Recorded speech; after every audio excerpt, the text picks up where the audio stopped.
there are 500,000 Canadians that are unable to go to work because of mental health issues. That 1 in 3 disability claims has to do with mental health issues. But interestingly enough, 70% of the actual costs of the disability claims, so it's only 1 in 3, but it's 70% of the costs are related to mental health issues. And so we see it as a cost and a burden right now.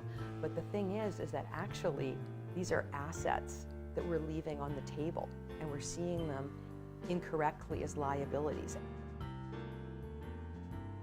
If you've got somebody with an anxiety disorder on your team, you've got a strategic thinker. That is an untapped resource that you need to be, you need to be tapping into that. Instead of looking at that person and saying, oh gee, are they going to take off time from work?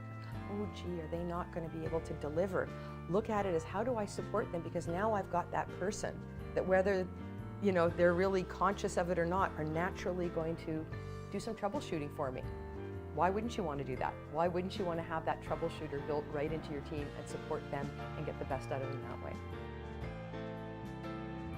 The lived experience of depression tends to make people more compassionate, more empathetic, and they actually have a more realistic perspective, because while others might think that, oh, it's about just, I'm going to be positive and everything is wonderful, well, you can be actually overly optimistic, and there's nothing wrong with optimism, but what a depressive individual can do is, when they're not in that moment, they've got a really interesting sense of realism.